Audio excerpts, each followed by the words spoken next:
Welcome to The Explainer. So, today we are jumping into a really simple, ancient story that has a lesson so powerful it applies to just about everything, from family businesses all the way up to entire nations. It's a story about three brothers, a bundle of sticks, and a kind of hidden strength that, well, you can only find when you work together. You know what? Let's just start at the end. This is the big takeaway, the punchline of the whole story that a wise father teaches his sons. This one idea, this is our destination. So now, let's back up and see how they actually got there. Okay, so let's set the scene. Our story kicks off with a family, a farm, and a problem that I think a lot of us can probably relate to. Just constant, totally unproductive fighting.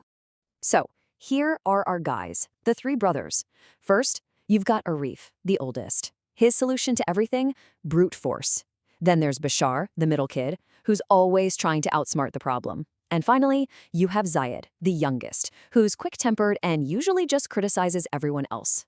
Now, on their own, these traits could be useful, right? But as we're about to see, when they're all pulling in different directions, they don't create strength. Nope, they create chaos. And Zayed, of all people, is the one who yells it out loud. You see, they're bickering over something as simple as pulling a cart. It's not just harmless talk.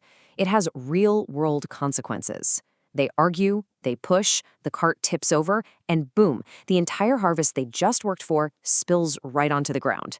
It's this perfect, painful picture of what their disunity is actually costing them. So watching this whole mess unfold is their wise father, Rahman, and he gets it. He knows that just lecturing them, telling them to work together, isn't going to cut it. He needs to show them in a way they'll never forget. So he comes up with this strange little test. Later that night, at dinner, he just places this bundle of sticks on the table. The challenge he lays out seems pretty straightforward. First one to break it gets a prize. But you can tell the brothers feel like there's a catch. This feels way more like a riddle than a simple test of strength.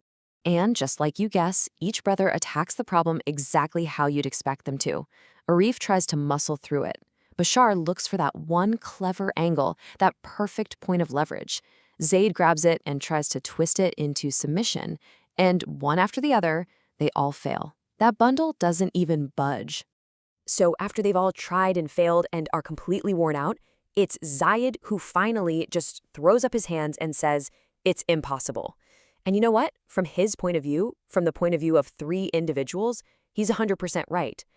But his father's response, it's just a simple two-word question that totally changes the game.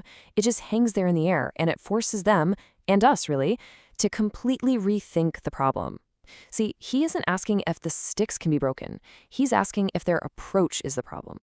And right here, this is the big reveal. This is the moment where Raman shows them that they've been trying to solve the wrong puzzle the entire time.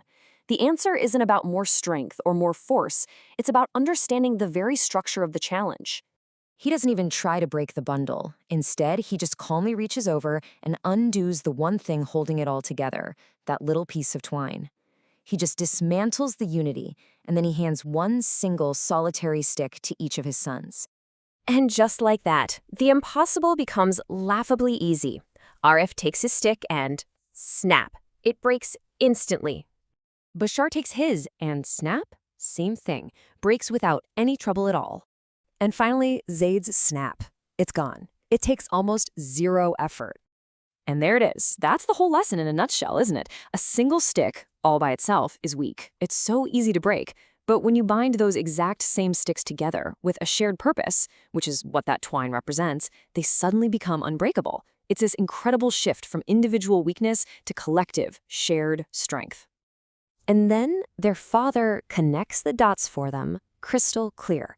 He says, when you spend all your time fighting and pulling in different directions, you make yourselves weak. You are those individual twigs, vulnerable and just so easily broken. So, okay, the lesson has been delivered, but the real question is, will it actually stick? I mean, this isn't just about a clever trick with some wood. This is about them fundamentally changing how they see themselves and, more importantly, how they see each other. And in this moment, you can just feel it.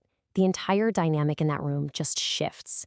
All the competition, the anger, the stuff that has defined them for so long, it just starts to melt away. The lesson has really truly landed.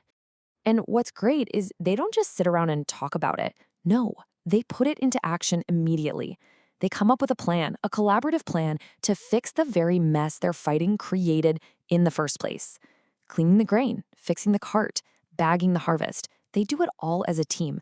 Their biggest failure literally becomes the roadmap for their success. In their father's final words just seal the deal. He confirms that the real prize was never about breaking the sticks. The true reward, that harvest worth celebrating, is the unity they finally found. That's the thing that has real value. This story, as old as it is such a powerful reminder for any of us, right? For any team, any family, any community. And it leaves us with a really important question to ask ourselves. Are we acting like individual sticks, fragile and easily broken? Or are we part of an unbreakable bundle? And maybe the most important question of all is, what's our twine? What's that shared mission or value or goal that holds us together?